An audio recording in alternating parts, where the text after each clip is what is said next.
Hi everyone, I'm Alex York. I'm at Founders Forum in New York City with Kevin Guo of Hive. Thank you so much for joining me today. Yeah, happy to be here. So I want to talk about Hive and the inception of the business. You guys create computer programs that analyze images. Why did you get into that space in the first place? How did you kind of see this as a void in the market you wanted to fill? So when we started this company, actually, this was back in 2014. I had just did my undergrad and my grad study at Stanford studying computer science. We actually were a very different business. We had our own consumer platform. It was a startup. We had millions of users on this product. And we had a problem around things like content moderation. There were some misbehaving users. We tried using third-party models out there to solve this, and we realized none of that was very good. And so we had to build our own models internally. And so you can say that we were our own initial customer for many years, using it for our own internal purposes. Over time, many of my peer and friends, these other startup founders, had heard about what we built, asked if they could buy this this model from us. And so then we started almost a side hustle of selling access to these internal things we had built.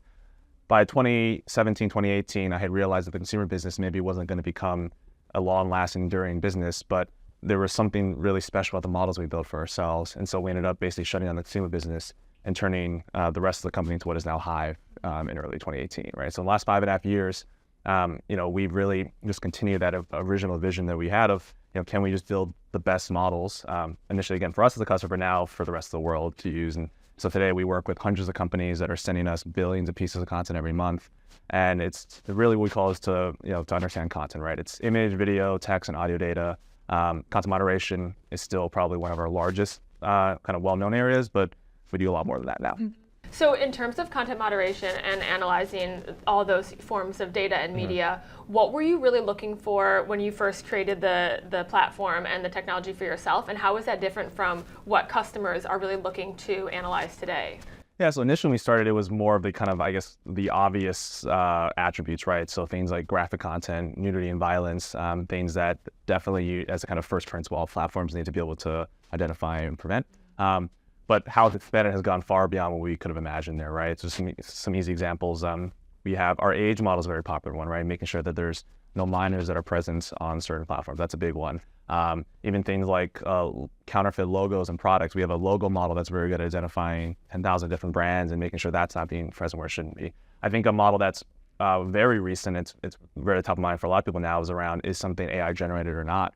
We have the only production grade model there that can tell you for a given image or a video, one, is it AI generated? And then two, if it is, which engine made it? Was it a Midjourney or Stable Diffusion or a DALL-E? And this is really useful for a lot of platforms that, one, let's say you're a creator platform, you want to make sure people are on creating synthetic creators, that's bad. But the other thing is, let's say you're a big advertiser, like an advertising platform like a Facebook or a Google, and you want to make sure people aren't spreading misinformation, especially around political ads, something that's very timely now. And these are not, for us, it's interesting as we couldn't have predicted this would even exist 5 years ago because generative AI is fairly new. But this is what's, I think, interesting about the business is there's always new challenges that will come up and we keep building new products to adapt. Yeah, and you alluded to it a bit there, but what is the business case for hiring or using Hive technologies from, those other multiple different kinds of platforms perspective? Why are you guys such a good, investment for them to make? Yeah, I think it's like buying any other service, and there's the trade-off of, do you really want to do it yourself, or should you in a sense outsource it to another party that is going to be better and ultimately even cheaper potentially to perform that product? And so for us, it comes down to even for our very large customers, like we work with like Reddit and Snap and Spotify. These are businesses that have amazing engineering teams internally, but it turns out that they actually do not necessarily have the same access to the wide range of data and the deep experience we have to build these models. So even these very technical companies will say, look, for these type of machine learning problems, we're going to use Hive as our cloud provider. We're going to trust them the same way that they made a decision, for instance, to use an Amazon Web Services or Google Cloud back in the day for a lot of other compute. We're not going to take all the ML work away from internal teams, but for the narrow things that we've done really well, it makes all of the sense to use us rather than try to do it yourself. Yeah, you guys have also gone through pretty extensive fundraising and really high valuations with the company. Where exactly are you guys now in terms of how much money you have raised? I know it's in the multiple 100 million, and most recently a $2 billion valuation. Where are you at with that right now, and why do you think you were so attractive to investors? Yeah, I think, look, AI in this current day and age, it says people would view this as the next wave, right? They're social, mobile, now is AI. I think what needs to happen in this for any sort of, I guess, industry shift to occur, you need to be able to show that there can be enduring businesses built too. And I think what's unique about us is everything we sell and build is AI models, but we also have a business model behind it. We have real customers. We have an efficient business model. Our goal in the next few years is ultimately to go public and be, an independent business, right? And I think that's really attractive to investors. I think this is something that, hopefully there will be more companies like us rather than ones that are just being built for, say, an acquisition. I think it's actually important for there to be more options out there and to give customers more choice ultimately. But yeah, we've had great success the last few years. We've, raising capital is one benchmark of that, but really from my perspective, it's more about, are we building really high quality products? Are we innovating? Do customers love using us? And then ultimately, yeah, I think our end state is to say, like, can we become a cloud provider of AI models talked about in the same language as people would talk about in Amazon services or Google Cloud. Yeah, and the Hive platform has multiple different use cases, multiple different offerings from everywhere from like a marketplace to, NFT sites, things like that. Who are the majority of your customers today? Yeah, we focus primarily on companies that have a lot of content. Yeah. So it's social platforms, like marketplaces like you mentioned, media companies even too. But more recently, there are new customer types that we couldn't have imagined before. So for instance, we've had several different insurance companies onboard with us at the same time in the last few months because they've noticed a massive uptick in insurance claim fraud.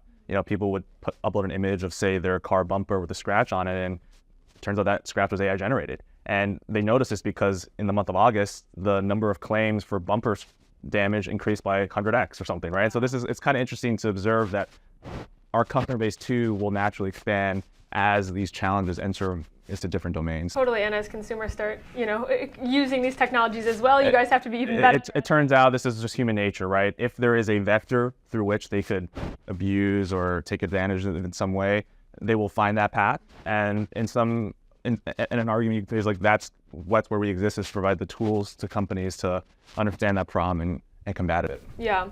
What are some of your biggest expectations or predictions in terms of AI and Hive's use case as, more and more of these technologies pop up, more people are using them in so many different ways. Yeah. Where do you see your biggest opportunity or expectations in the next 5-10 years? Yeah, I think it is definitely the case that, how we engage with the world is going to change very materially over the next few years. What we're seeing with these generative models right now is kind of precursor to that, but this concept of general intelligence, coming. And in that process, it's not going to be suddenly, you snap your fingers, now the world is different. It's going to change fairly gradually.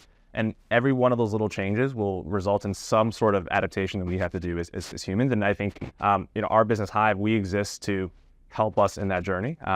We want to provide tools, again, primarily companies to be able to, in some cases, counteract the negative impacts of these things. So one tangible example I'll give you is I think AI generated content is going to be the majority of content you consume on the internet in the next 10 years. And if that is true, there are many consequences of this. And at minimum, we would say, at least you should be able to have a label that says, all right, was this thing made by a human or was it made by a model?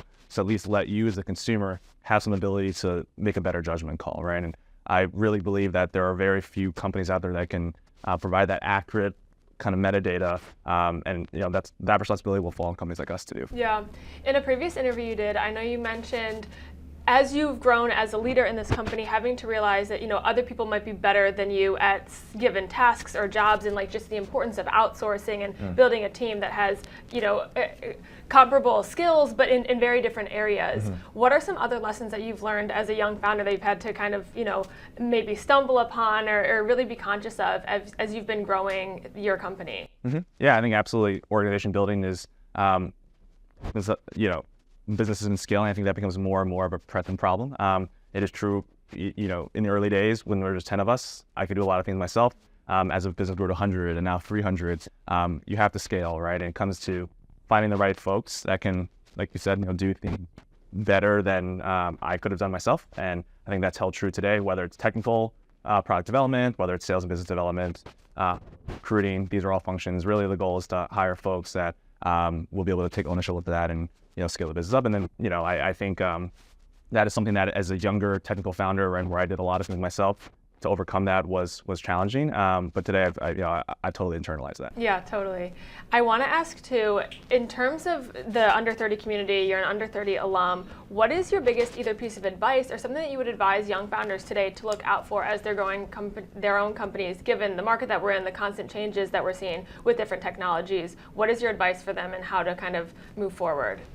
Yeah, I think, there was a period a few years back when it was tempting to raise a lot of money because, it was easy. I think maybe these were founders that hadn't seen tougher times. Myself, could have been included in that batch as well.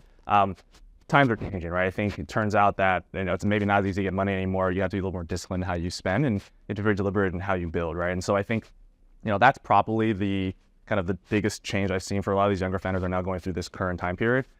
They don't realize that it's not always so easy to build a business. In some cases, you really have to maybe get a lot of traction early on. You have to do more with less, right? And I think that that mindset is the reality. Is it's that austerity mindset. I think will have to last longer than most people realize. I don't think we're going to go back to those one times anytime soon. What is the biggest risk you see in the AI industry right now as someone who's really growing a business in it? I think our single biggest concern is that all innovation just consolidates with the existing incumbents. Yeah. I think that's really scary for the world, honestly. I don't think it's good for Google, Amazon, Microsoft to basically be the single control as well as technology. And I think even for a lot of startups that you read about in the news, it's a little odd to me that they're all, in a sense, either raising large amounts of capital from, or in some cases even being controlled by these big tech companies. And so I think that's why we've gone our path here, which is, we haven't raised money from them. We're not even hosting their infrastructure. We built all of our own hardware ourselves. We really are trying to present an alternative.